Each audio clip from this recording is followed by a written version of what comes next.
For the second straight season, Johnstown-Monroe makes their way to the regional rounds, looking to punch their ticket into Saturday's final. But a Western Reserve squad enjoying perhaps their best season in program history stands in their way as district champions for the first time in nearly 60 years. It's live and free regional semifinals boys hoops, streaming right into the palm of your hand on your smartphone, PC, and TV. Next.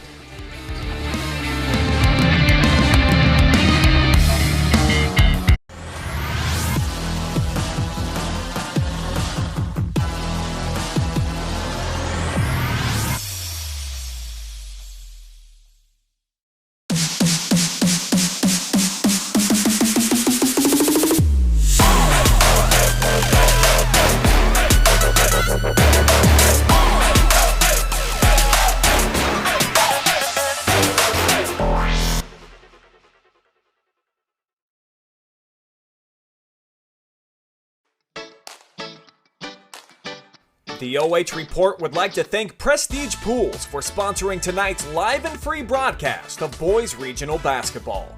Proudly serving the Norwalk and surrounding area for over 50 years. Follow Prestige Pools on Facebook or give them a call at 419-668-8184 to get your pool project started today.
District champions Western Reserve and Johnstown-Monroe meet to decide who will play for a regional championship this weekend as our live and free coverage of Division III Boys Tournament Hoops tips off right here and now.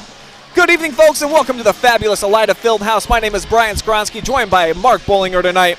And Sweet 16 for just the second time in Western Reserve history. They've been playing ball down there for a long time too, Mark, and typically everyone wants a piece of you. Pep rallies, media obligations, the whole 9 yards, but potentially you could say they were saved a bit by the COVID-19 restrictions and precautions. More of a normal week than it typically would be for a team in this position.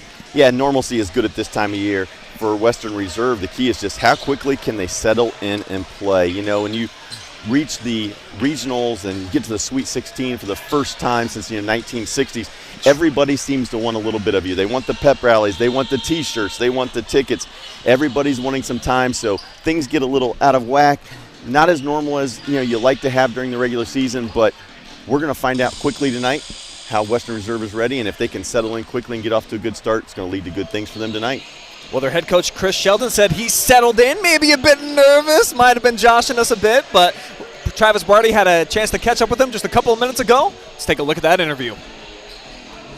Down here midcourt with Western Reserve head coach Chris Sheldon. Chris, first time in 58 years that Western Reserve is in a regional.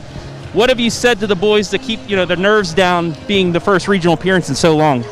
It's really nothing different than what we've done for 22 games. It's just another basketball game.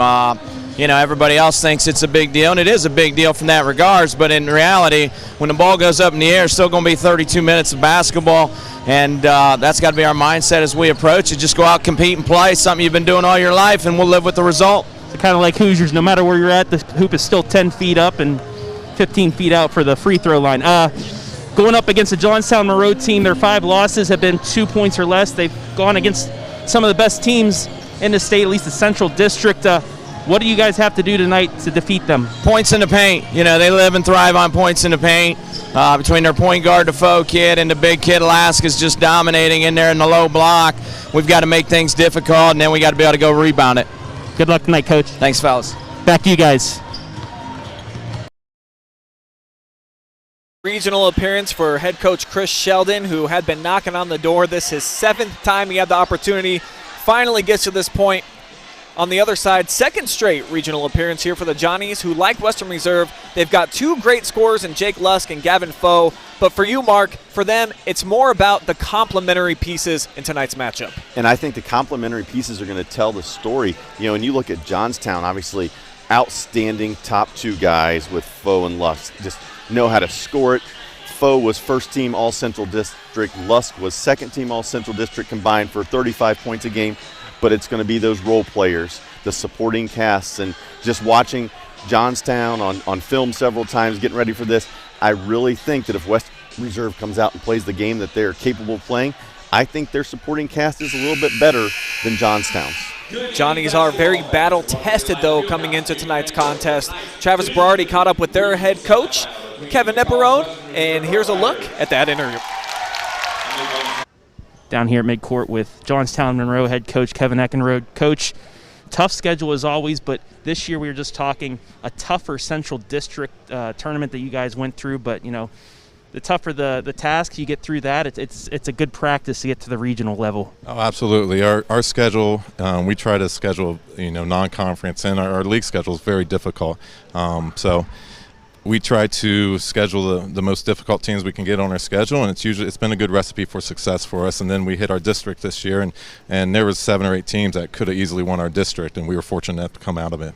And also your regular season schedule, think of your losses, they've only come within 1-2 points. You guys took Worthington Christian, the top team in the state, down to the wire, lost by 1 point. But not only that district tournament, but you always play a tough non-conference conference schedule too that gets you prepared for this. Yeah, absolutely. So we've lost a total of 5 games and a total of they've been separated a total of 9 points. So and a lot of those games, we look back at free throws or look back at a stop here or there, and it very easily could have gone our way. So, yeah, and that's okay. Some of those losses, they come at a good time, too, because it's going to make us better. So it challenges our guys, and we go back and look at the film and say, okay, what can we do better? As for tonight, you're taking on a Western Reserve team that won their first district championship in 58 years, Luke Rollins and John Scrata. What do you guys have to do against those players to get to the regional championship? Well, they have a special group. There's no doubt about that. Very talented, well-coached group. I don't think we're going to do much outside of what we do. We're here for a reason. We hang our hats on our defensive side of the ball. We really try to get after it and keep teams, make points come very difficult. And then offensively, we have a style of play where we can push it at times, and we can also go into half court. So we're pretty dynamic in that aspect. But definitely a very difficult opponent tonight. Good luck tonight, Coach. Thank you very much. Back up to you guys. I think very telling when you look at a team that's got 5 losses, but those by a combined 9 points. So this is a Johnny's team that has been in the game in the final possession every single time they've taken the floor, and I think there's something to be said for that, the competitive nature and how good they've been collectively throughout this entire course of the season. Yeah, Johnstown's an outstanding basketball team. Central District is absolutely loaded, and you start looking at the teams that they've played and the teams that were in that district, and you understand the type of play and the level of play that Johnstown will bring tonight. It's going to be a great matchup between 2 outstanding basketball teams. And we were talking a bit before the contest here, before we got started, and the tournament draw, you thought it was really telling of Worthington Christian and Harvest Prep both avoiding this region coming up here because they thought they might run into the likes of a Colonel Crawford or a Western Reserve. Well, at tournament time, the draw is so critical. You know, coaches who look at the district draw and think that they have a chance to get out to the Sweet 16, they absolutely look at where they're going to go. Now, Western Reserve, Colonel Crawford, only one team when they're looking at that, one team comes out of that district. But when you start looking at the Central District, you have two different routes to get to the state Final Four when you come out of district play. Worthington Christian, top-ranked team in the state. Harvest Prep was number 3. Colonel Crawford sandwiched in the middle is number 2. Worthington Christian, number 1 seed, jumped in with a chance where they would go to Chillicothe to avoid number 2 Colonel Crawford potentially or Western Reserve. Harvest Prep, instead of going opposite them where they could have avoided them until the Final Four, also jumped in with them. It tells me a lot about that those two teams thought that matchup with Colonel Crawford or potentially Western Reserve would be a tougher matchup. Even crazier than that is if you look at what actually transpired. And tonight, we have Ottawa Glandorf in the other semifinal. They're number 10 in the state in the Associated Press rankings. But you look at what Worthington Christian chose. They went to Chillicothe. They're the number 1 team of the state. Tonight, they take on the number 9 ranked team, Wheelersburg. And the other half there is number 7, Fort Fry, and number 10, Fairland. So they're playing in a regional with number 1, number 7, number 9, number 10. And because of that, Western Reserve ends up with Johnstown. So that tournament draw is so important, and those matchups and who you get is critical to trying to make it this year to Dayton to the Final Four.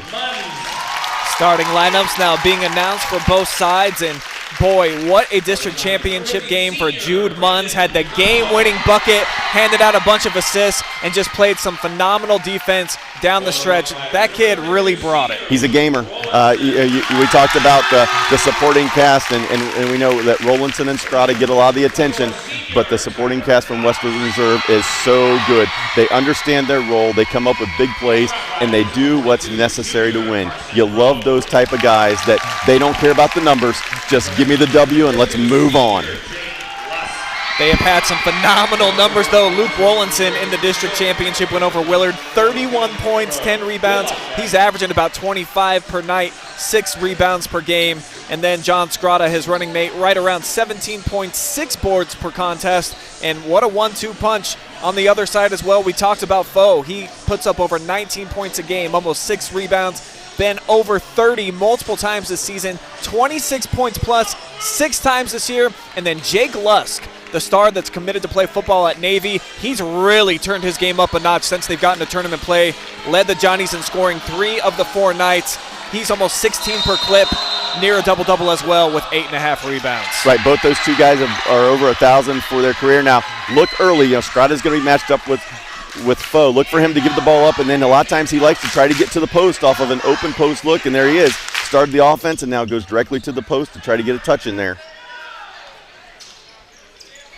Thought about a 3, now throws it inside, tipped away from Foe, ball up for grabs. Rowlandson goes down to the floor, got tied up.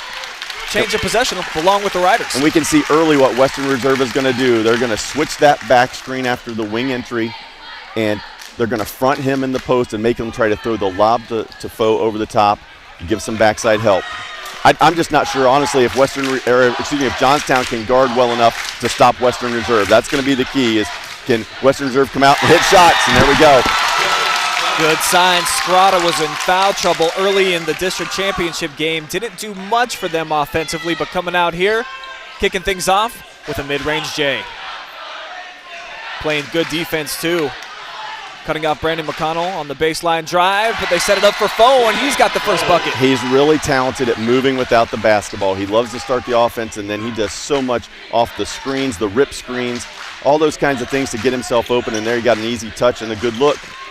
Nice look inside. Scrata missed by Rowe inside, but try again. He does, and the second opportunity is there. And Western Reserve can take advantage of that. On film, you saw a Johnstown team that gave up the dribble drive a lot. They struggled against teams that really like to drive it, where that's where I'm concerned for Johnstown. I think Western Reserve can just get to the basket at will tonight. Rough Riders averaging well over 70 per game, 73 to be exact, but matching it right here. Josh Potter getting to the 10. Good news for Johnstown. Some supporting players making an early impact. Potter getting there and get a chance to get the and one. And he blew right by Corey Hipp.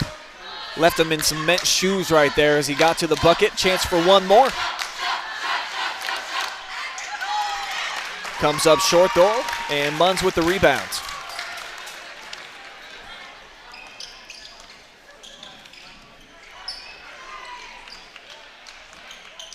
Here's Scrata. Gives it up. Now Jude drives the lane. Gets all the way to the block before finding John on the cut. Missed it in tight. Hipp got his shot blocked. And there's Foe again, but great play by Rollinson. Luke blew it. Corey's follow came up just short too, so about 5 opportunities right there for the Rough Riders, and none of them lead to points. And it could just be some nerves. They just need to settle in. First couple shots didn't go. They'll go as the game goes on. Those are good looks. They're just, not dropping right now for the Western Reserve Rough Riders. There's Jake Lusk, his first field goal. And like I said, he's been on an absolute tear, as has Rollinson, though he missed it here, but guess who got his back? Carson Rowe inside.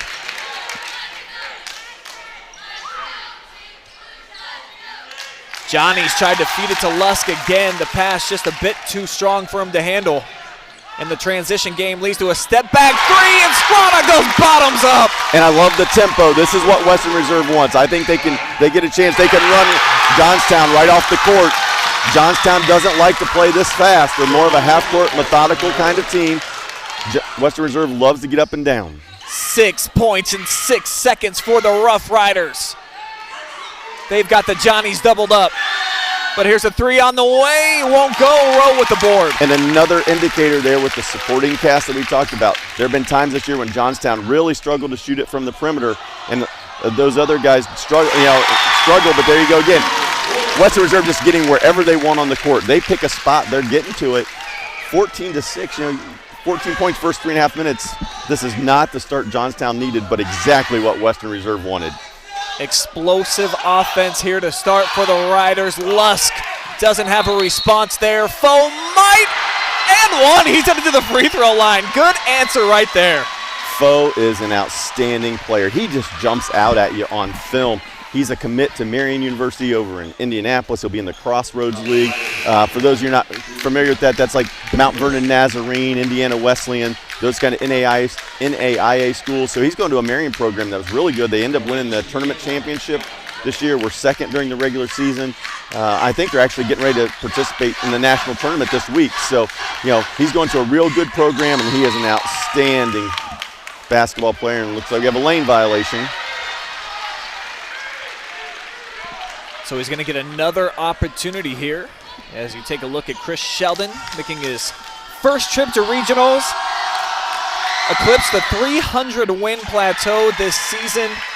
Been dynamite during his coaching career, and it just runs in the bloodlines over there, man. These Sheldons are great. They are, and it's really nice to have the resources he had. First trip to the Sweet 16, and he gets a chance to, talk to Dad, talk to his brother. He had the resources, to talk to people. That's one of the things that, during my experience, when we finally broke our jinx at River Valley, and it had been 30-some years since we'd won a district championship, I had to do the same thing. I reached out to Mike Hoying, who was a longtime coach at Highland, who went to the state tournament, and you have to find those resources because it's a brand new experience for you, even as a coach. But his team's definitely showing up. He may have been nervous, but his team doesn't look like they are now. They've settled in really nicely.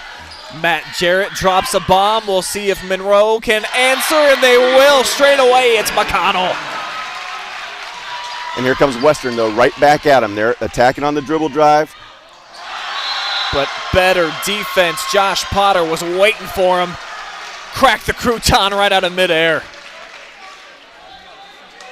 See if they can get something easy off the inbounds. There's a screen, the screener. There he is on the roll.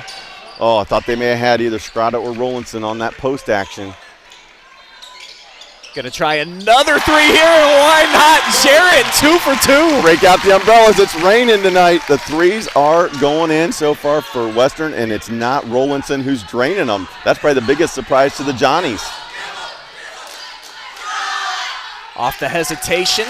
The shot way too strong into the hands of Luke. Those are the shots Western Reserve will live with all night. Role players taking contested, tough shots. And there's Rollinson getting fouled on the drive. Going to be the first against Johnstown-Monroe. As Munns checks back in, Scrata going to get a quick breather. And that's what I love about this team that they've been doing all year long. They'll go 8-9 deep, and they just keep fresh bodies coming at you. That way they can stay at that breakneck speed the entire duration of the 32. And that's really hard when a team comes at you in waves and there's no drop-off. It just wears you down, especially when you get towards the end of the third quarter, fourth quarter. Jarrett lost the handle, though. Turnover here by Western Reserve. Leads to Foe. Quick jump stop. And he got fouled, but, man, he just blew by the defenders. He's quick. I'm a little surprised on the closeout. I think if I'm Western Reserve, I think I'm going to get a hand up and make him make a perimeter shot, a couple perimeter shots maybe, before you let him get it on the floor. Because when he puts the ball on the floor, he gets to the rim and is efficient. Gavin rolls in the first free throw. In the district play, we talked a lot about the matchup nightmare that Western Reserve can pose for people. Foe is one of those guys that is a nightmare matchup. He can handle the ball at the point, but he can also take you off the bounce or get you in the post and score. Leads all scorers right now with 7. As Rollinson looking for his shot from the foul line, back iron tipped up. And it's going to be chased down by the Johnnies, but out of bounds. So it's going to be back over to Western Reserve. Here in the first quarter, Johnstown's not really giving much help on Rollinson. They're just trying to let him man up and go one-on-one, not showing bodies at him, not switching on screens, just trying to fight through and play him straight up. So far, it's been relatively effective. We'll see if they can keep Luke down. He's got just 2 points so far. And that was a tough shot. Well defended on the play by McConnell. And then a bit of a frustration foul. Yeah, well defended, then gets the frustration foul. It's one of those you don't want to get 94 feet away. And he'll quickly go sit, see if he can settle down. Scrata comes back in, but again, Western Reserve right back to that full court pressure. They're just going to make Johnstown earn it all night. 2 fouls now on Luke Rollinson of Western Reserve's 4 as Lusk just goes right at the defender, and that's what he can do. He can just bully his way into the paint pretty much at will. He is a strong young man, and he shows why he's going to Navy to play football. He had a bunch of offers from Mid-American Conference schools, some other service academies, but Scrata has been the man with the answers tonight. He's got 7 now. Knocked down a couple of mid-range J's, and that one falls from the corner. Big shot there by the Johnnies. Caleb Schneider.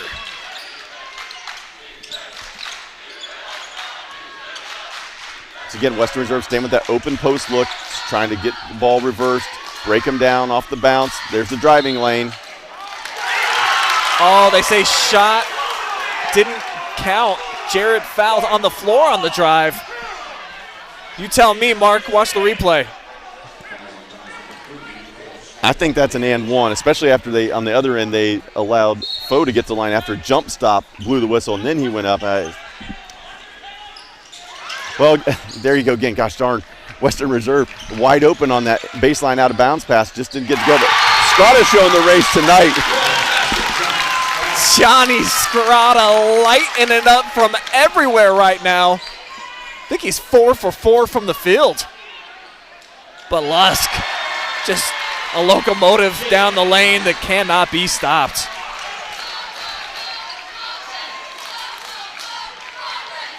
So they're going to feed it again to Scrata, and why not? He's been the hot hand. This kid's been pretty good too, and he splashes home his 3rd triple of the first quarter. They're putting up an awful lot of points here early, and like I said, they're getting the tempo they want. They want Johnstown trying to play this style. See if they get the last one here. 7-point lead in the ball. And it looks like Chris Sheldon's at least calling for them to slow it down for a moment. Let's see if they can put the exclamation point on a great quarter and a great start for the Rough Riders. Munns spinning, delivering. Jarrett got the defender up off his feet, but elected to pull it out. So it does appear they want the last shot here of the opening frame. Right, great decision. Earlier in the quarter, absolutely, you catch and pull that 3 ball. But in this situation, he understood time and score. He's going to set it up and see if they can run something. Let's see if they go back to Scrata here to finish. They will. He checks the clock. 4 seconds. He's got to get to work. Pull-up jumper from the right wing. Won't go this time, and that takes us to the end of one. Great quarter for Western Reserve, on top by 7.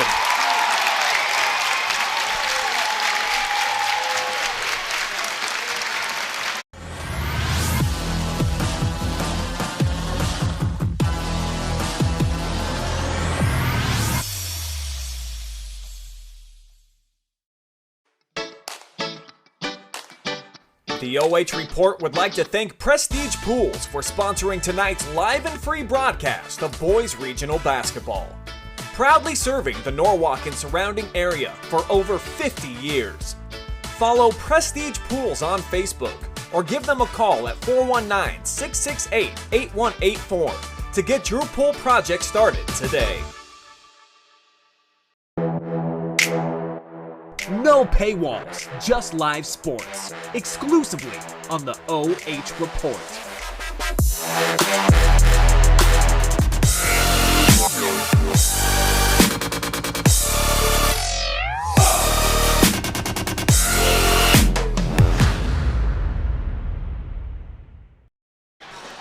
What a blistering pace we had in that opening quarter. Looks like a high-scoring football game. 28-21 is the score. Western Reserve on top. Johnny Scrata doing some work, man. 10 points, 4 of 5 from the floor in that opening quarter. But what really stands out to you is how well the Rough Riders shot it from deep. They shot it really well, 6 of 7 from deep. And for the Rough Riders, though, although you look at it and say, wow, they shot it really well, the key to that was they got open looks. They weren't contested threes. They were wide open threes. They just got them to go. But here we go. We're going to start the quarter, and Foe's going to answer. So Gavin Foe winning his matchups more often than not. Sick look inside. Rowe came up just shy of making that one. They've done a great job of making the three, but they've really struggled with the 2-footers tonight. Nice look inside. Lusk finding his running mate. Forces a timeout from Coach Sheldon just 35 seconds into the frame here as he sees the two big guys combining for 17 points.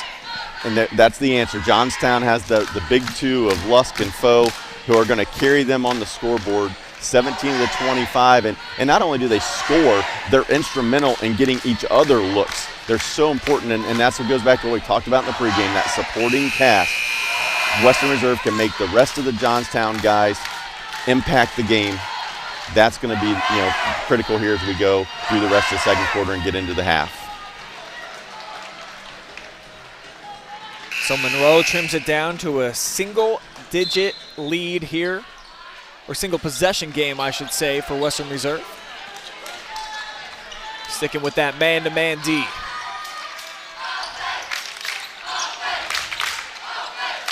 Scrata goes baseline, pull-up J from a tough angle. Nearly got the friendly roll, but Lusk with the board. Yeah, got a little too deep on the baseline. Tough angle, but they did a real good job bringing him off a screen and then ran a flare screen. Just wouldn't go down for him. Tough look inside, and you see Lusk is frustrated as it just wasn't there on that opportunity. I think he felt like he had a touch available in the post, but instead of bringing it middle, he was hoping his guy in the wing would take a baseline drive to create that baseline passing angle. And obviously a lot at stake for the Johnnies here tonight. 9 seniors on this team, and they got over the hump last year, winning a district for the first time in a while. So getting back to this point, of course, final season, Coach. I mean, this is it for them. This is it for them. Yeah, it's pretty interesting. You look at their roster. Seniors and sophomores are what loaded. There's nobody in that junior class on their roster, but their seniors have been here, and they're not going to let this one get away. They're going to keep competing, and they've got a chance to get the tie here. Strong drive to the rim, but a tough reverse layup was not there. And again, that's another shot you can live with if you're Western Reserve. Munns gets to the cup as the defender Foe took a dive. Back the other way. How about Jude getting back and playing the D? Great play. Here's another look. After making the basket, he's the first one back somehow.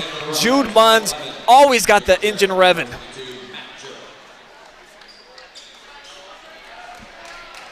Look for the lob here. Johnstown likes to run the lob with the fake hand up. Yep. Lusk is going to try to take it baseline. Not there. Western did a real good job of throwing bodies at him. When he gets in that mid-post area, he's either going to give the ball up to Foe or he's going to try to take it off the bounce, couple dribbles, and like you said, bully his way in there. They did a good job of throwing bodies at him to make sure he couldn't get there. You almost have to. I believe he's about 235 pounds and got great vision, too, as he looks over the top at Foe. Yeah, he's a big guy, 6'3", 6'4", 230, 240, defensive end going to Navy. If you're a Division I football recruit who plays defensive end, you're that size, and with that agility and that vision and handles, you're going to be a load, and he has been a load so far. 19 combined points for the big two right now of the Johnnies. Scrata's got 10, but his running mate on the bench right now in foul trouble, and he can't convert here. Western Reserve still getting what they want. They just need, like I said, they can convert. They can get some of these bunnies to go. They're going to be in really good shape. Johnnies have played well offensively, basically all tournament long, and it's going to continue here inside Defoe in the district final. Shot 59% from the floor mark, 55% in the district semifinal, and shooting a pretty high percentage here so far. Yeah, and that's, they're doing that against what was a really good North Union team in the district final. So we know they have the ability to score. It's just, can they keep it up at this tempo? Western Reserve, again, hoping to try to get some others to have to score rather than just those big two. Skip pass leads to an open triple by Schneider. And an offensive board. Lusk, offensive foul going the other way. And that's just a situation where he's just so strong. Not sure there was a whole lot of contact there, but he looked so much bigger and stronger that they saw it and they went ahead and gave the foul. Sometimes you're penalized just for being a big body, and that might have been the case right there for Lusk, who you see got a little bit of a bloody nose going right now. So potentially that will catch up with them in the second half, having to breathe through one nostril. We'll see. See what happens. See if Western Reserve continue to open the floor, spread it out, and attack him off the dribble drive. They got it here. Scrata, fall away. Friendly roll is kind. Gotta love the bounce. Tough shot, but he got the friendly roll. Gets it back up to a 3-point lead. Foe cut off, draws a double team, and then Monroe tips it into the backcourt, though chased down by Potter. See a change here. Rollinson stepping out, taking Foe on the defensive end. Then they switch it on the screen. You'll see that a lot from Johnstown. They'll go dribble handoff, then into a back screen or a rip action to try to get one of those two guys off the back screen to the post. Lusk just fighting through the contact there. He's up to 8 points now. Those two have been unstoppable on the offensive end. Haven't needed much from the complementary pieces, though they do have 8 points, the role players, as Rollinson sick up fake. Mid-range J, though, isn't there, but he's got friends in low places. It's Carson Rowe. Well, the other thing about that dribble drive and the pull-up jumper is as soon as that help steps over, that creates advantage with the rebounding. Lusk tries to answer with the three. See if the Riders can get out and start creating some more tempo. Got the 3-point cushion right now, looking to add to it. See if he can make his fourth triple. Not going to be there this time for Jarrett.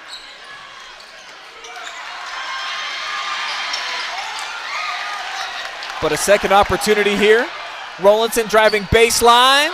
Tough shot, got blocked. Third block of the night. You can tell it's regional play. There's a lot of contact at both ends, and they're letting it go a little bit. Euro step on fleek right there, straight to the cup, and nobody could stop Gavin Foe. The deeper you get in tournament, you get the better officials who've earned their way here. A lot of these guys, may also be guys who do Division III college basketball and stuff like that. So sometimes you start to see the physicality level increase at the high school game as they call it more like a college game. See a bit of frustration building with the L train right there. Rollinson not having his standard dominant performance, limited to just 2 points so far, though his team with a slim 1-point cushion. I'm sure Coach Sheldon feels good about that. Your all-everything guy has 2 points. He scores 25 a game, and you're still ahead. Now you're going to see a change in defense here from the Rough Riders. 2-3 look. They're going to front Lusk in the post. It's almost more of a 2-1-2 matchup with Lusk in that high post. And the Johnnies are trying to answer by putting Foe on the block and see if they can get high-low with those two guys. Exercising some patience here as we're down to $1:50 to go. Now Foe pulls up, missed it, but tipped into the hands of Jacob Jarrett. Trying to create a one-man break like a speeding bullet. Lost his footing though. And now the Johnnies got a 5-on-4. Met at the rim. We'll see if this goes against Rollinson. That would be tragic. That'd be his third.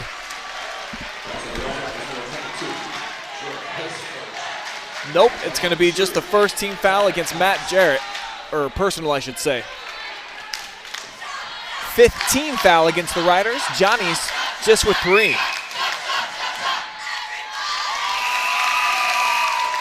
And the struggles continue on the offensive end for the supporting cast for the Johnnies.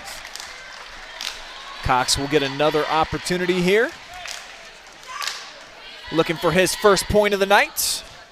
Everybody else on the floor in a white jersey has contributed some in the scoring column.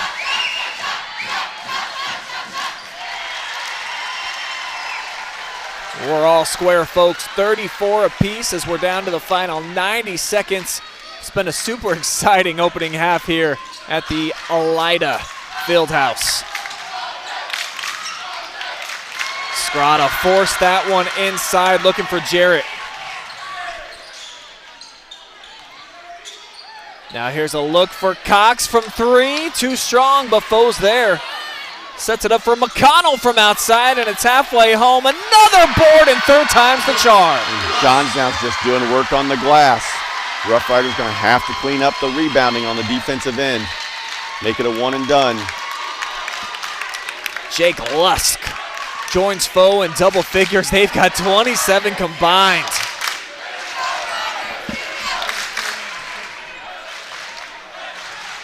Looks like the Rough Riders content to hold for the final shot here of the period, as felt it was getting away from them just a little bit. Johnnies have had the run of play here in the second. Getting away from a little bit, one possession game. Get the last shot here. They'll have the possession arrow coming out. Start the second half. See if they can get a basket here. I would guess you may see Scrata or Rollinson go to a 1-4 low look. Try to get some isolation.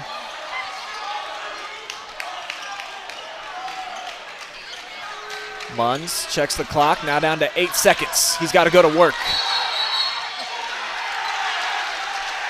And offensive foul against Rollinson.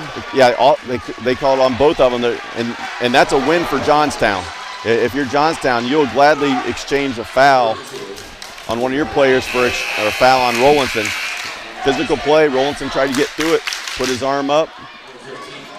The official called the double foul. It's also going to be the third foul against Brandon McConnell, but obviously more detrimental to Western Reserve with their star player with 3. Oh, I'm sorry, 2 fouls now on McConnell. Good look inside, Scrata! Going to the line and 1. And they came back to it. The last 2 times they ran that same inbound set, wide open on the screener action on the diagonal block. They missed him the first 2 times. That time, got it to Scrata, and he went up strong with a chance to go for the and 1. Scrata, the top scorer so far for Western Reserve, looking for his 15th point, and he buries it. Lusk going deep. Foe skies over everyone and delivers just before the horn. Man, what a fitting ending for the way that Gavin Foe has played here to this first half. 19 points to put the Johnnies on top heading into the locker rooms at the half. Exciting game, Mark. Great game. Everything that we thought it might be. 38-37, and the stars showed up. You know, you look at Johnstown, 19 points for Foe, 10 for Lusk. You get 29 or 38. Those 2 guys have done what they needed to do. We'll take a quick timeout. When we come back, we'll have some halftime stats, a little analysis, and get you ready for quarter number 3. Keep it here live and free. Regional Hoops returns on the OH Report in just a moment.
It's halftime here in Elida for the Division III Regional Semifinals, where after 2 quarters of play, Johnstown is on top, 38-37 on Western Reserve.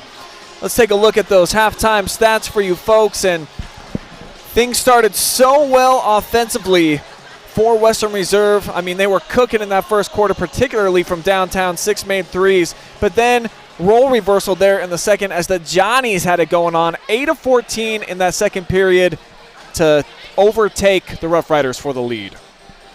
Yeah, Western Reserve struggled early as far as making easy, wide open 2-footers, 2 and 3-footers. They had it going from deep, but they struggled to finish on the layups. And because of that, you see their shooting percentage at 44% for the first half. Johnstown had the answer. They came out and they're getting great looks in the post, getting the ball to Foe in an area that he is deadly at.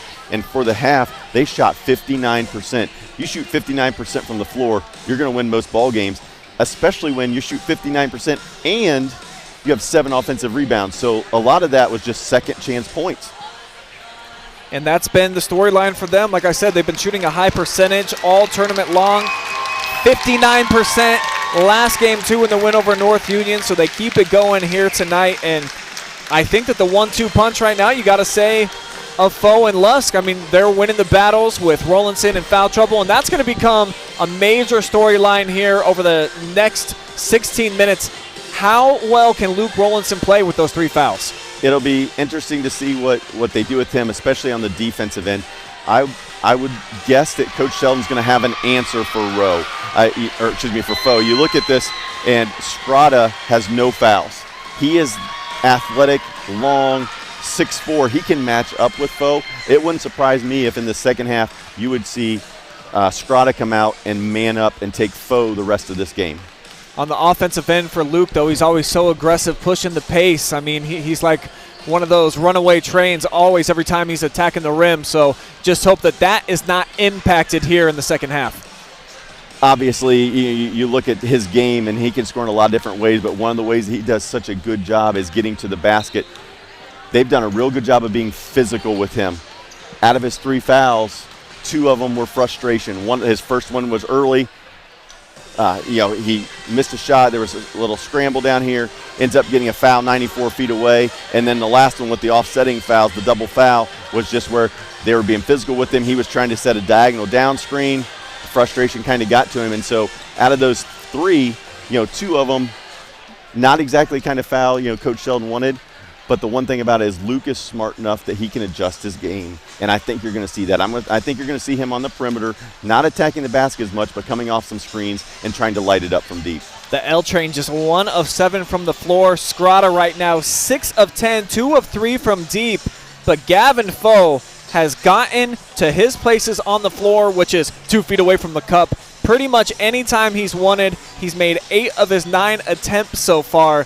The kid is a flat-out lethal offensive threat and the best athlete on the floor, bar none. He is an amazing athlete. He showed that, on the last play of the half where he went up high, went and got it and gathered and finished. He's done that all game. He's been able to get to his spot.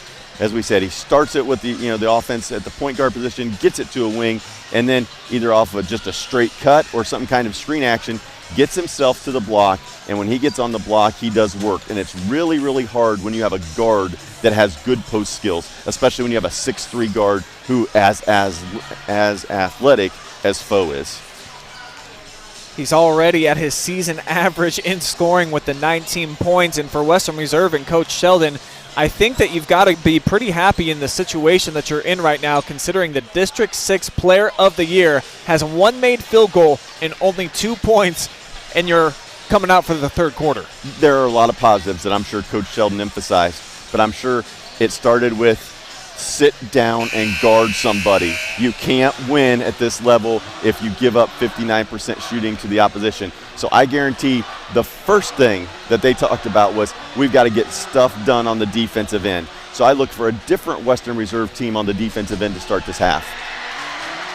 And they've got some great fanfare here in the building. I'm looking up top at they got a decent-sized student section, and I believe that I read almost 800 people allowed in the building here tonight, Mark. So Getting closer to some real tournament resemblance of what a crowd should look like. It's getting closer. It's great to see, fans here, and personally, I have some nightmares because I look over there and see the Johnstown fans, and back in the day when I was on the sidelines, the Johnnies ended our season a couple of times when I was coaching. So I've seen that sea of red, and I know how much Johnstown fans love their athletic programs.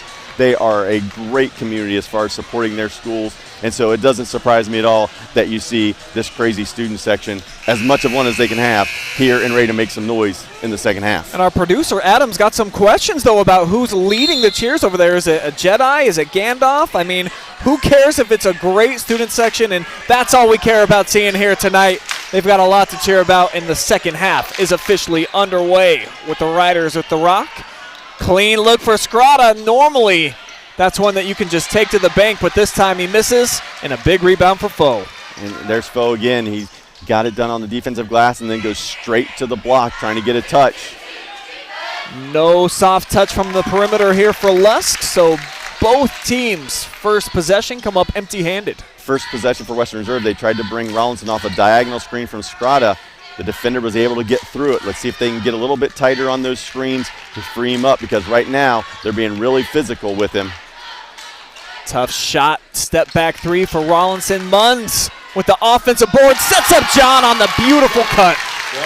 Great job of getting on the glass, getting it to Scrata for the extra. So Riders reclaim the lead. Imagine that's going to happen a whole bunch here in the second half. And Scrata did come out and go to Foe, so the matchup we thought we would see is what we're going to see here on the defensive end. Lusk down low, draws the double. They swing it up top. Here is Gavin for three, and he drills it like an oil rig. That's probably not a decision you want to make when you leave Foe to go to a supporting cast on the kick out, and then they make the extra to Foe for the open three.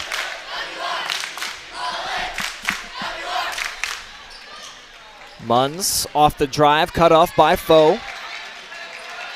And now here's Rowan. They've given him a ton of space here in this game, but takes advantage, able to get inside, and a little kiss off the glass. But now they got to get it done on the defensive end. Rollinson is basically, with his 3 fouls, he's just the help side. He's helping on everybody, not really guarding. Now he gets a rebound. Let's see if he can get something easy in transition, one-on-one isolated. Just a fourth rebound for Luke. Looked like the shot got impacted there, but called for the bump on the floor. So Rollinson headed to the line for two. Here's another look. Yeah, it looked like Foe got it clean from behind, but they called the bump on the floor. And that's going to go against Josh Potter. Against Potter. Just his first foul, first team foul here for either side as Rollinson bricks the free throw. I was just getting ready to say, this is what Luke needs. Get himself to the free throw line, get that stroke back, get the confidence back, see the ball go in. Does wonders for you when you're shooting it from the field. Get to the free throw line, get some easy ones, get it to go, and now you're going to see him switch up and go back to the 2-3 matchup. Johnny's trailing by one. Johnstown trying to get an overload with Foe and Lusk on the same side of the floor. Instead, it's a skip pass and nothing but the bottom for Tyler Cox. And that's what Cox does. When he's in the game, if he gets the open three, he's going to pull it. He's been one that we've seen some inconsistency from at times, but he got that one to go. It was a big one. Great take, another answer by Rollinson. The dribble drive is there all night for Western Reserve. They can score. It's just, can they get stops on this end?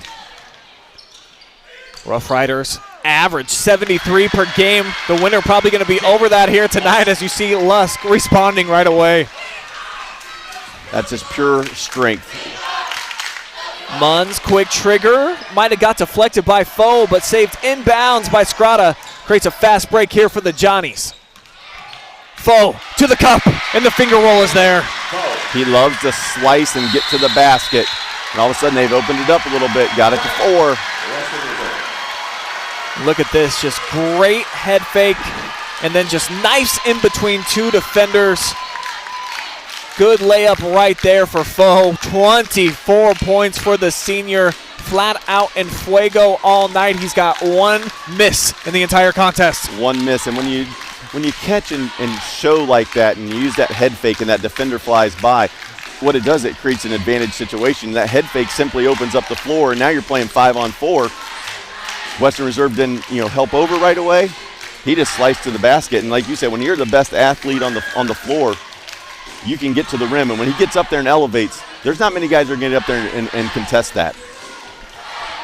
Quick shout out to Prestige Pools out of Norwalk, who have proudly been serving the Norwalk and surrounding area for over 50 years, folks.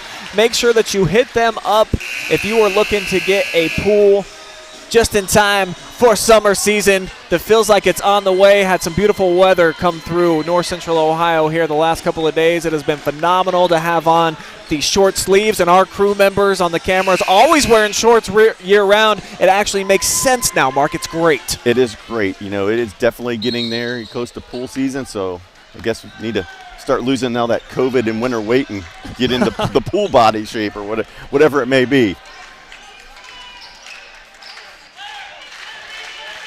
Munn skip past Rollinson, who's been defended well all night. McConnell's been on him for most of it. Launches a deep one, and it just won't go. Rebound to Potter. Yeah, McConnell's done a great job of just giving Rollinson no space. He's gotten through every screen, sliding over the top, being physical with it. He's done a wonderful job defensively and holding Rollinson in check so far. Lusk right into the body of Rowe, and I don't think he took a dive. That's just a big man coming at you. That's just, again, a big man with pure strength. Largest lead of the night for Johnstown-Monroe. It's 6, and Rowe can't cut into it. Lusk lost the handle, though. Here comes Carson. Up fake, and gets it to go. He's having a nice night. He's in double figures now. And Western Reserve going to stay with it. Now they're going to switch back and go to the man. Just hanging in midair, and finally a miss. If you're a Rough Riders fan, you're like, my goodness, he is human. He is human. So Western a chance to cut back into the lead, and wow, Lusk looking the other way. Rowe went right by him. They are so worried about where Rollinson and Stroud are at. Yeah, he completely turned his head, and he just drove it right at him and had something easy. Dozen points now for Carson Rowe. Has really picked up the slack with Rollinson having an off night offensively. Rowe, though, battling inside. Fouled on the floor before the shot attempt.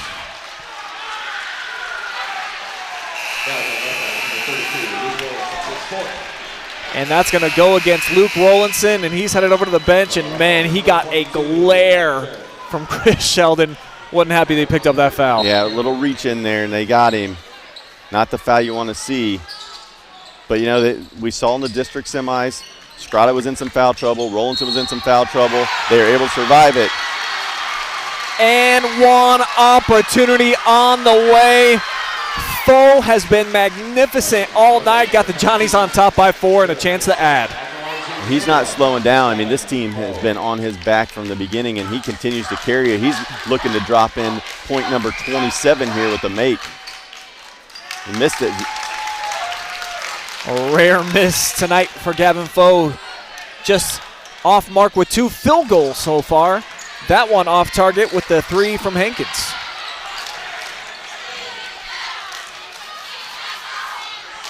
Now here's Gavin. Likes to go opposite side of the screen, gets it to Lusk. Looks like they're going to try to get into some type of set here, or maybe run some clock. Never that. How about a kick out and a 3 on the way? Won't go too strong, but Foe is there, killing it on the glass. What an unbelievable performance. He is getting it done everywhere. He has just completely dominated the game, not just scoring, but rebounding. He has been on both ends of the, getting it done on both ends. He's contested shots. One of the best individual performances I've seen. He's got 5 offensive rebounds here tonight, and I think has cleaned up all of them. I think 10 second chance points off those 5 offensive boards created by Rowe. There's another look, just the best athlete on the floor and knows how to use his athleticism. He's got a good, keen eye, too, for the ball coming off of the window, but when you can jump that high, you can be off by a fraction or 2, Mark. Well, the other thing that goes with it is the fact that he's got a high motor. I mean, he plays hard all the time. It's not that Western Reserve is not trying to do a good job of boxing him out and locating him. The reality is he is just outworking people, and this is a Western Reserve team that we've seen, several times here, that they outwork people. I mean, these guys from Western Reserve are workers, and it shows you what kind of effort Foe is putting forth to outwork guys like that.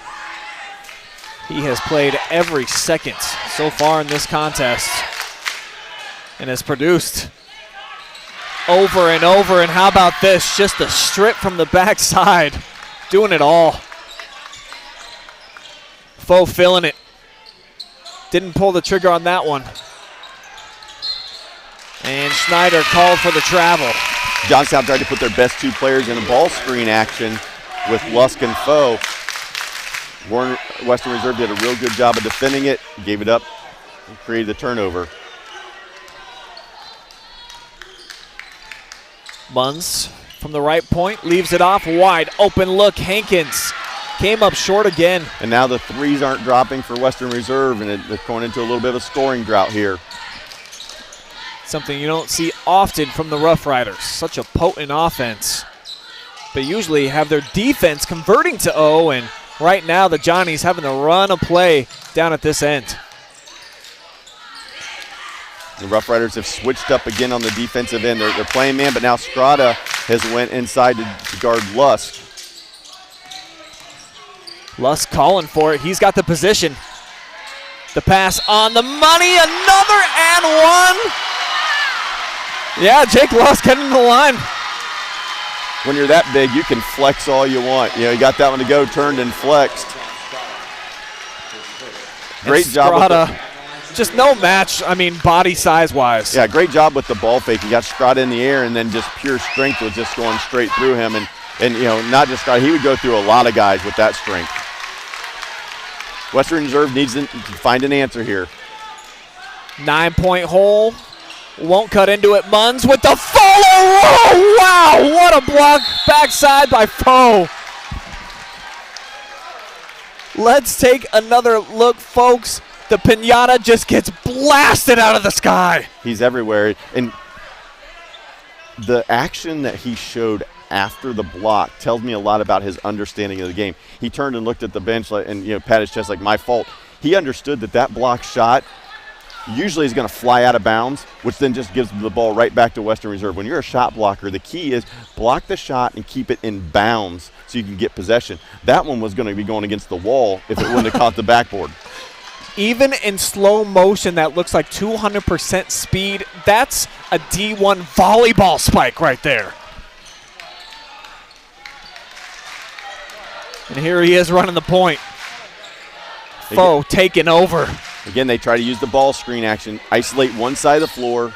Lusk and Foe, nothing there with good early defense by Western Reserve.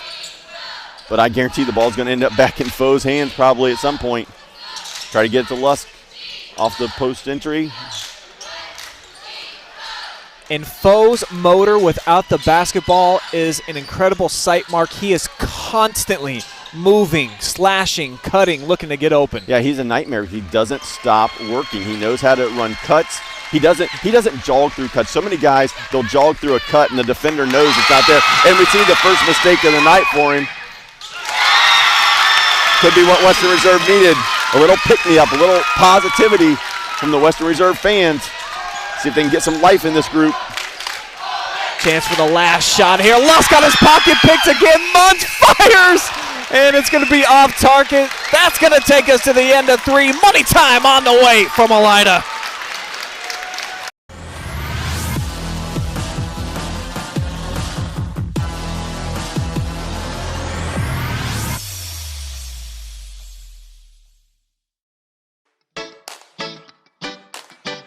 The OH Report would like to thank Prestige Pools for sponsoring tonight's live and free broadcast of boys regional basketball.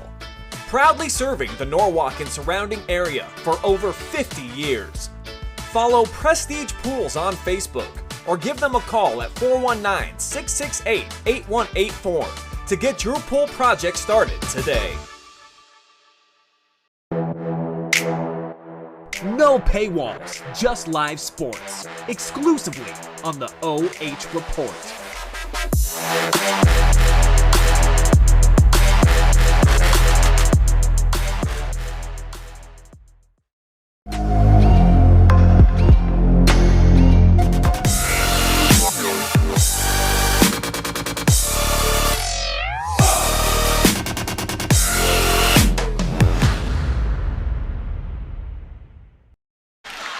Fourth quarter action on the way as you see Ottawa Glandorf looking on at tonight's contest. They're going to be playing in the second half of tonight's doubleheader, taking on Archbald for a chance to go to the regional championship. But who will they play right now? It's Johnstown-Monroe on top, 57-50 as we open up money time here on the OH Report. Johnstown stayed hot in that third quarter, 8 of 13 from the field, 62% in the quarter, continuing their torrid shooting.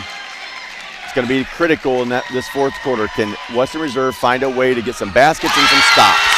The last two buckets have belonged to Jude Munns. He's provided the last two stops all on his lonesome too. So back down to a 5-point lead here for Johnstown. And you see the help side defense all over Foe. Yes, and Western Reserve again switching up, trying to find something different. They're looking for the answer, but Foe gets it, sees the double, goes away from it. Wow. Wow, so good. He spins away from the double team and still scores. You know, and that's great individual play, but it's also great coaching. As soon as he caught inside check over his inside shoulder to see where the helpers was at, he saw that there was a helper there and spun away from it. Just good coaching, good player. And a good bucket here by Rowe. He's got 14 points, has really picked up the slack with Rollinson over on the bench with those 4 fouls.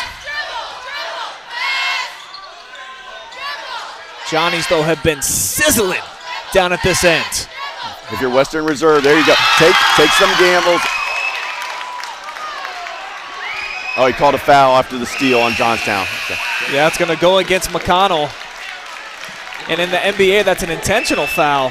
Not so much here at the high school level. Yeah, he definitely had the breakaway for the layup, but a much better job on the defensive end for Western Reserve. You know, they've done a good job of being physical in the post, and I would like to see that continue as we go on. And how about the play of Jude Munns just elevating right now? He knows that their star players over on the bench. Someone's got to step up, and it looks like Jude's trying to be that player. Well, he was big in the districts, and he's stepping up again tonight. Provided a huge lift for his team. See if it can be a bigger one. Yes, sir! Boom! Shakalaka! Huge triple delivered right on cue. But the answer in sequence back at the other end. Cox matches.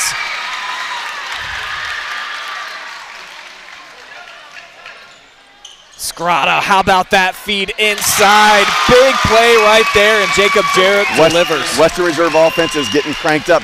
Can they get stops? Continue to get stops. Make these other guys, other than Foe and Lust, score. They've combined for 47 tonight. Make somebody else beat you here at crunch time. Cox left all alone. Corner pocket, 3-ball, back-to-back, baby. He's telling me, I'm going to beat him. He wants it. He's wide open. Got it to go. Big shots for them. Big shot, Tyler Cox. Munns cannot come up with an answer, but the D just creating chaos out there right now by Jude. But I like the tempo in the first 3 minutes for Western Reserve. I like them trying to get Johnstown to play at a faster pace, create more possessions, give yourself more time to dig out of this 6-point hole. And here comes Luke Rollinson up off the bench. Coach Sheldon at the 5-minute mark says, buddy, we need our senior star to go in and do some work because Johnstown is lighting it up from long range. 3 straight triples, Potter with the latest.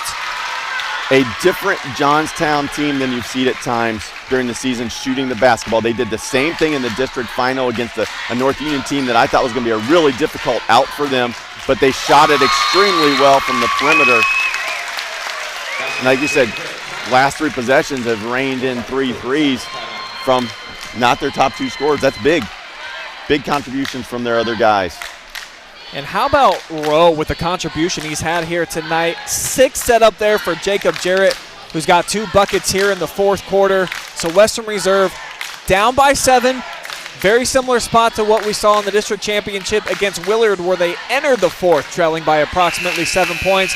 Do they have it in them tonight to get over the hump, Mark? About to find out. We're going to find out. And coming out of the timeout, I would guess you're going to see Western Reserve apply the full court pressure, try to create some turnovers, change the game up a little bit. allowing Johnstown to sit down here and run half-court offense hasn't worked. They've just shot it too well. They've had other guys who have shot it well in addition to Foe and Lusk. They've gotten whatever they wanted. Curious to see here what Western Reserve is going to do because there's only 4.5 minutes to go, down 7. They can't match baskets. It has to be stops. They've got to get stops on this end, and here's their first chance. Strada's going to pick up Foe here at half court.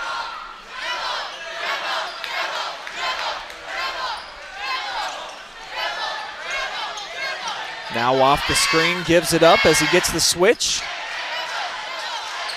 Tried to get Foe on that mismatch with the high ball screen. Didn't get what they wanted, but they're going to be content to bring it back out. They've taken 26 seconds off the clock on this possession already. They're content to try to get what they want. It's going to be a 3 this time. Airmailed, tipped out of bounds, loose ball foul going against Carson Rowe. I think it's Rollinson. Oh, it is. Wow, what a loss. Luke Rollinson checks in for just one possession basically on the defensive end, and he has gone the District 6 Player of the Year, done for the night with just 5 points. And that's a tough one. They get a missed shot. They get exactly what they want. They just can't defensive rebound. Now they're going to call a hold on Western Reserve. And that's their fifth. Very similar to the same play we saw at the end of the first half where they called the double foul and got Rollinson his third. That time, no double foul. They simply called the hold.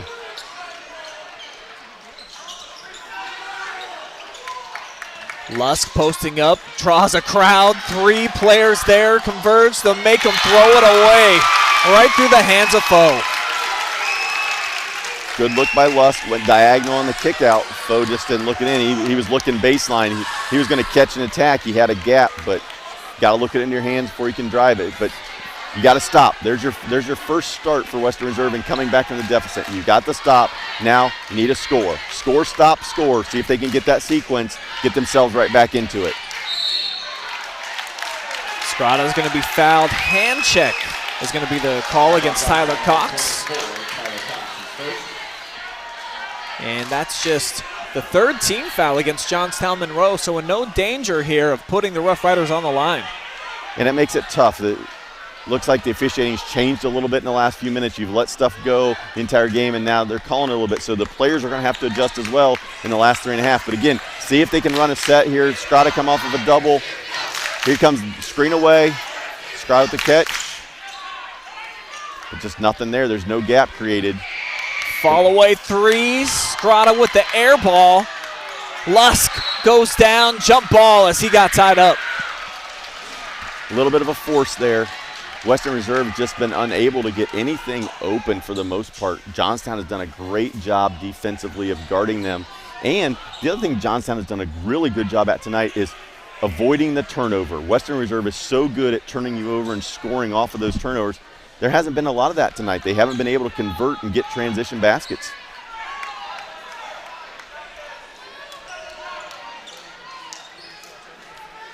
Western Reserve looking to go to their first ever regional championship with a win here tonight, but on the ropes, trailing by 7-3, 10 to go here in Elida. Maybe the best thing, though, for Western Reserve is now they're in a situation 3 minutes to go. There's the sense of urgency where they have to extend the full court and they have to take some chances and trap and gamble. And maybe this will speed Johnstown up enough they can create some turnovers they haven't been able to create so far. They evade the pressure, though, here. As Foe matched up with Jarrett. And the clock, the biggest friend right now of the Johnnies, who get a missed shot by Cox, and then Munns once again. Got to push in transition. They get the extras. Attack off the dribble drive. They've given it to you all night. Set shot halfway home, spun out there for Matt Jarrett. And now Jude called for the foul as he came from the backside and poked it away from Lusk. And I believe that's going to put them in the bonus. Nope, just the team 6th foul on Western Reserve. Johnstown's ability to handle pressure the last 2.5 minutes is going to be the deciding factor. Can Western Reserve create turnovers? Can they create situations where they get Johnstown to the free throw line? Can Johnstown take advantage of it, bury free throws, and take care of the basketball? We'll see how quickly Coach Sheldon elects to go to the foul game as Lusk uncharacteristically down on the block, got inside and blew that one. And a big break here for the Rough Riders. Yeah, the last few possessions, they've had stops. They just haven't been able to get anything on the offensive end to go. Yeah, they've done exactly what they needed. 3 straight stops, but unable to get the score on the offensive end. See if they run a set and try to get something easy for Strada going to the basket. Looks like he may try to catch on that right wing and attack. Oh, they're going straight clear out. Tough take, up for grabs. Offensive rebound is there for Jared. He's going to the free throw line.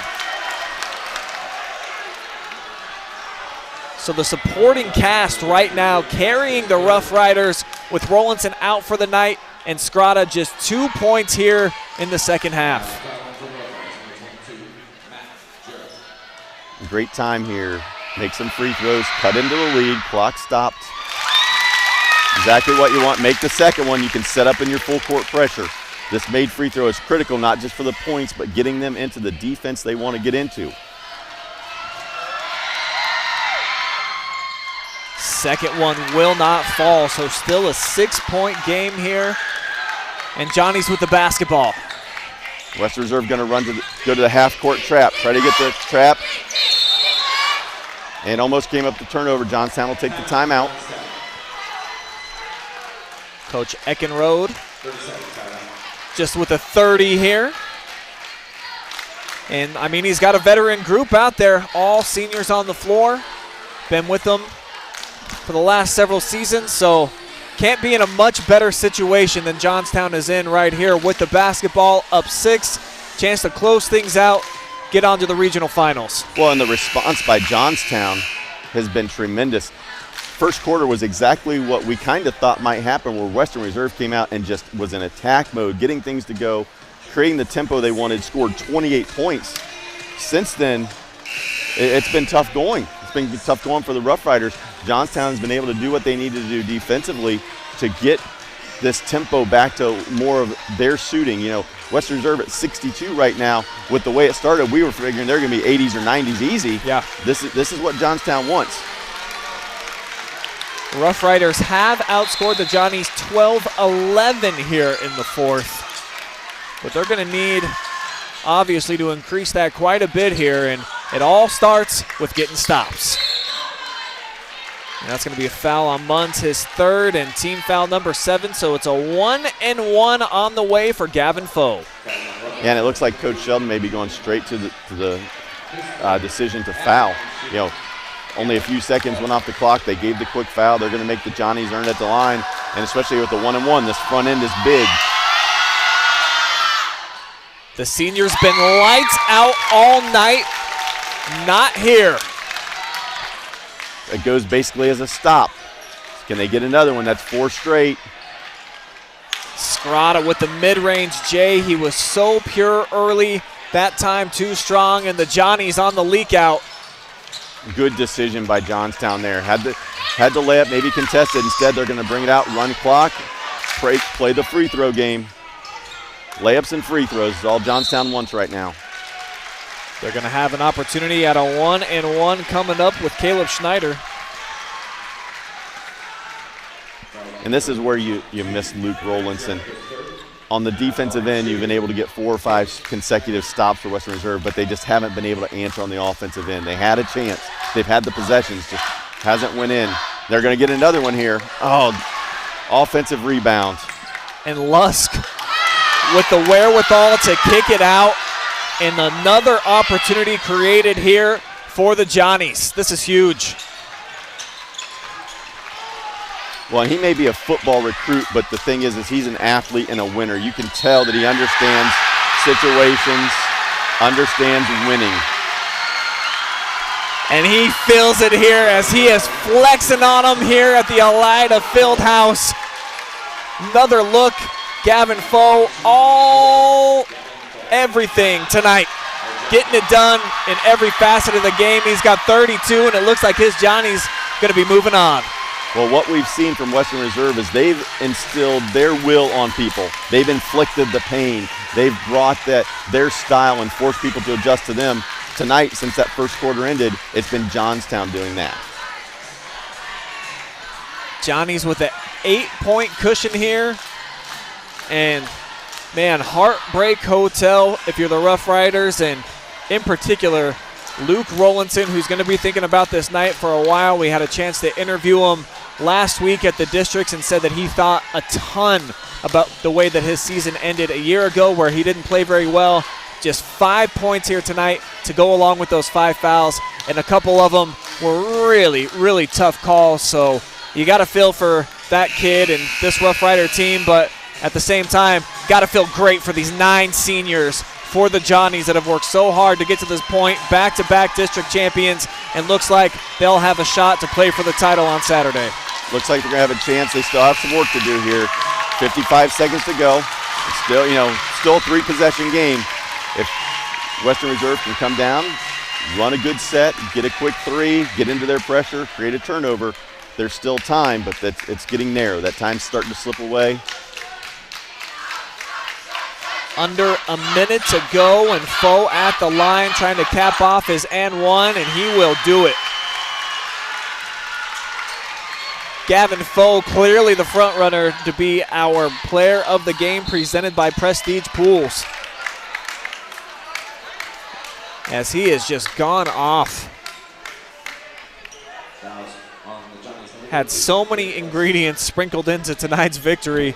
Played some great defense. He's had a few blocked shots, working the offensive glass. Of course, the scoring has been huge, as that's a great look, though. Backdoor cut by Jarrett. Western Reserve gets another easy one, cuts it back to 7.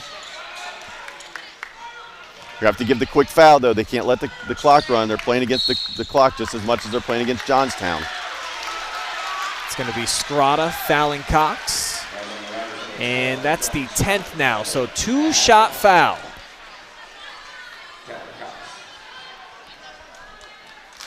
Cox has been really big here in the second half. Hit a couple of big threes. Nice steps to the free throw line with a chance to really put this thing away. And when it's going your way, it's going your way.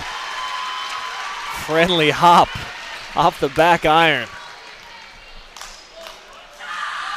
And calmly, nothing but net on the second. Strata gives it up. Now knows that he's got to get a shot off. Deflected, but into the hands of Rowe, who can't convert. And that foul with 20 seconds basically is just the writing on the wall, as you see Johnny Nation up on their feet here at Elida.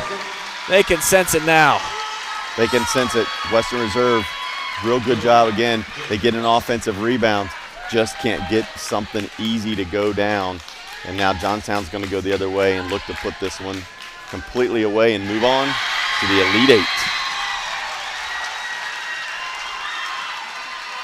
Jake Lusk looking for his 19th point.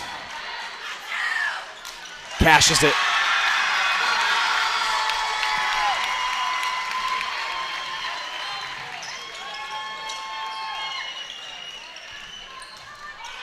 Strata gets all the way to the basket.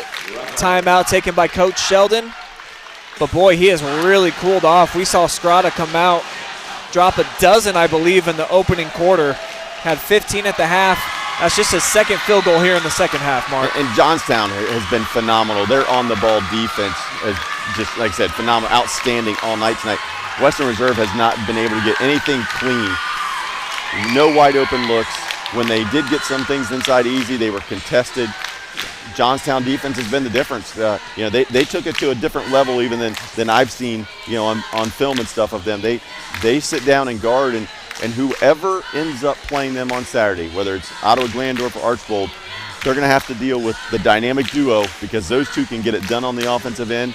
But then they're going to have to figure out a way to score, because Johnstown really does a great job of getting through screens, fighting over the top so your shooters don't get anything clean.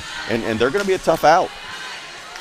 Pretty good defensive team. They've held their opponents on this season to under 43. You knew that wasn't going to happen in a track meet like what we saw here tonight, but they've done enough to get the job done. Johnstown-Monroe, exciting team to watch. Had a great time and saw them early in the season. They've really developed, and some of their other perimeter pieces have gotten better throughout the season, and you would figure that from a team that's as veteran-oriented as this squad with the 9 seniors. Well, what's really surprising, I guess, for me out of all this is I believe they've only played 6 guys tonight, and I really thought that the Western Reserve pressure and tempo might get to them and wear them down, but those 6 guys have had no issue with it. None at all. It's going to be the last shot of Scrata's incredible career, and fittingly goes in, banks in a big 3, and that's going to take us to the conclusion, folks. 75-69, Johnstown-Monroe moving on to the regional championship here at Elida. And nothing but respect between these two clubs. Classy move, Luke Rollinson, who I imagine has to be wildly frustrated, but coming over, congratulating Gavin Foe and his teammates on a job well done. If you're going to start a basketball team, those 2 guys wouldn't be a bad 2 to start with. Talk about athleticism and explosive packages. A couple of kids that can get to the basket pretty much anytime they want, can also knock down the 3. And student section, rejoice! Your classmates are going to be playing on Saturday. And as exciting as it is for the Johnnies, heartbreaking for Western Reserve. But in time, again, we talked about it, at time, they're going to look back and say, look what we did. We brought that district championship home for the first time since the 1960s, and that's going to mean a lot because this team is going to have a place in Western Reserve history. Just the 2nd team ever to get to this point in the tournament. Had been 58 years since the last time they made it to the regionals, but their journey comes to a close here tonight in Elida. We'll step away. When we come back, we will have an interview lined up with our player of the game. No question about it. It is the senior standout, Gavin Foe, for the Johnnies. Also wrap things up with some final stats. So keep it here. Our post-game coverage rolls along live and free on the OH Report.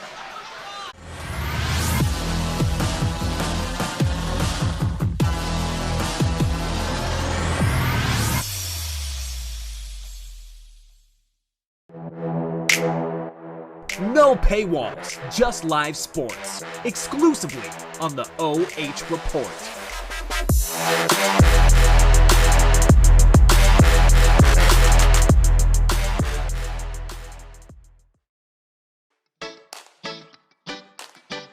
The OH Report would like to thank Prestige Pools for sponsoring tonight's live and free broadcast of boys regional basketball. Proudly serving the Norwalk and surrounding area for over 50 years. Follow Prestige Pools on Facebook or give them a call at 419-668-8184 to get your pool project started today.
Back with our Prestige Pool Player of the Game, Gavin Foe, 33 points in a regional.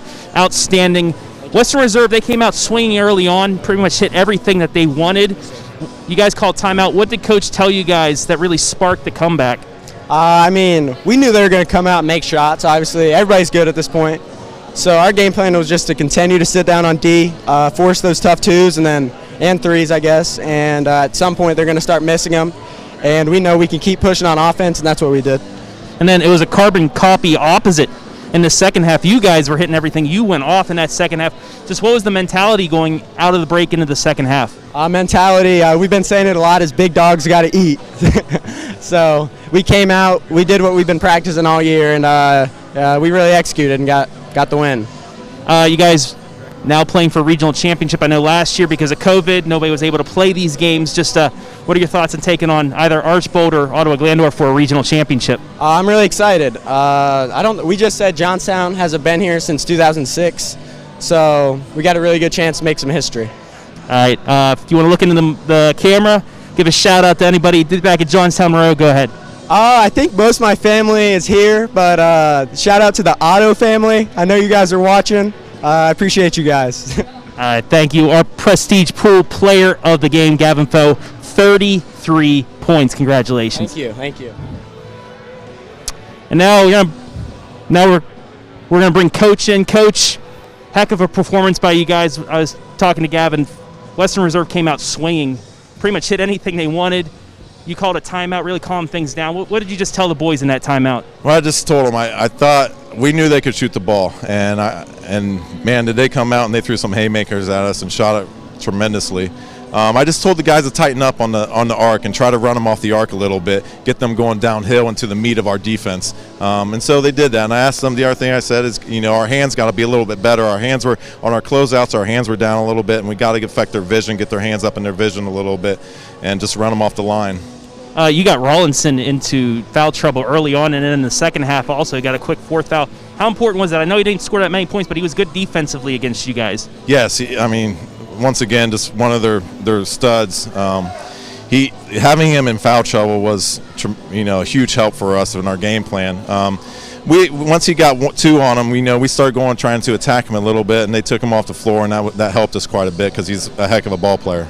And then you guys were able to hit a lot of big shots there in the second half. What were the adjustments you made at the half to really open up those shots? Well, I just told our guys that I thought we were getting downhill on them and we could attack them with our penetration.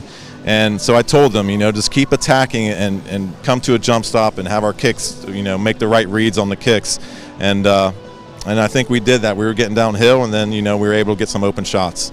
And finally, you get either Archbold or Ottawa-Glandorf, who's playing here in a little bit. Thoughts on playing in a regional championship?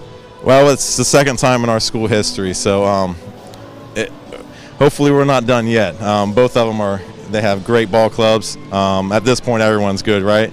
Anyone in the final 8 could win this thing, so we're going to give them everything we have.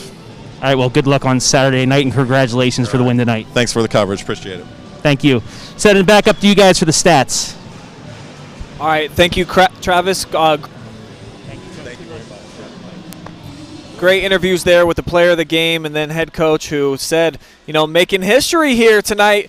Pretty cool that they're heading to the championship game for just the second time since 2006. As we will take a look at the final stats here from tonight's contest. And the Johnnies, man, they got it done in the second half. They were dynamite. They got tons of clean looks at the basket, and they were able to capitalize. And I got to give a lot of the credit to the building momentum. When Cox hit those 2 threes from the corner, I kind of feel like that shifted the way that the game played out, Mark. Well, I think it was Cox and then Schneider. They hit 3 in a row, 3 straight trips, and that really opened things up. And again, we talked about their supporting cast, and we thought coming in from what we'd seen that Western Reserve may have had the advantage, but the supporting cast for Johnstown played a great game tonight. They hit key shots, and as Coach said in the interview, they did a wonderful job of getting their hands up, contesting the 3, and running those open shooters off the 3-point line, and that was the difference. And then, you look at some of the individual performances, and it was outstanding for Johnstown. The numbers just don't lie. Almost a triple-double in this game for Jake Lusk, and he's not even our player of the game. That lets you know what type of night that Gavin Foe had, also with 9 rebounds to go along with those game-high 33 points. But Jake Lusk, boy, he really filled it up pretty much everywhere. He went 8 of 13 from the floor, had 16 total rebounds, and 9 assists to go along with those 19 points. It just doesn't get much better than that on this stage. Well, when you can put up 19, 6, and 9 stat line, you're a pretty good basketball player. You know, you may be a football recruit for college, but you're a really good basketball player, and he had an outstanding game. And then, of course, we talked about Foe, 33 points, 9 defensive rebounds, 3 steals, couple assists, the block. He was just everywhere. And you look at the big picture as a group, Johnstown shot it extremely well tonight. 60% from the floor as a team. Wow. In the second half, out-rebounded Western Reserve 20-11. They did the dirty work getting on the glass. And then I think one of the big keys was Western Reserve 5 free throw attempts on the night. If you're only going to get the line 5 times, that means you're probably not attacking the basket and shooting the 3, so you better be making some shots. And unfortunately, they didn't make as many threes in the second half as they did in the first. And they didn't get the free throw line to score there either, so it made for a rough second, third, and fourth quarter offensively for the Rough Riders. Just 45% from the floor. Scrata ends his career with a 22-point performance. We already talked about the woes for Rowlandson, just not able to play a ton here tonight. Super limited, just 20 minutes, only contributed 5 points. Carson Rowe really stepped up. He had a double-double, 14 points and 10 rebounds, so you got to give a ton of credit to him. But the Rough Riders season comes to a close. Historic year for them, though. 20 wins against just 3 losses, getting to a place where they hadn't been since the early 1960s. Great season for Western Reserve, wraps it up. One of the outstanding teams they've had in school history. And one player, I want to go back for a second, for Johnstown that we didn't really talk a lot about, didn't mention his name a lot, but was Brandon McConnell. I mean, he just sat down and guarded and did an outstanding job against Luke Rawlinson. Got him in some foul trouble. He was able to frustrate him, and the job that he did defensively was just as critical as those points. So again, a great all-around team effort. Outstanding season for the Rough Riders, and an outstanding season so far, with more to come for the Johnnies. That's going to wrap up our coverage for tonight here in Elida. 75-69, Johnstown-Monroe advancing to take on the winner of Archbald or Ottawa-Glandorf. Want to thank our one and only sponsor tonight, Prestige Pools, making it happen for us. So a big shout out to them for making sure that we could bring this to you live and free here this evening. And got to thank our incredible camera crew. All 3 of them did a fantastic job. Storm Blunchley, Garrett Parlett down on the floor, Travis Berardi running our top cam, as well as conducting our sideline interviews. Adam Thompson, our incredible director, made us look good as always. For Mark Bollinger, I'm Brian Skoronsky. Thanks for watching. We'll see you right back here at Elida tomorrow night. We'll have the Division II regional semifinals, Shawnee versus Shelby. But for now, we out of here.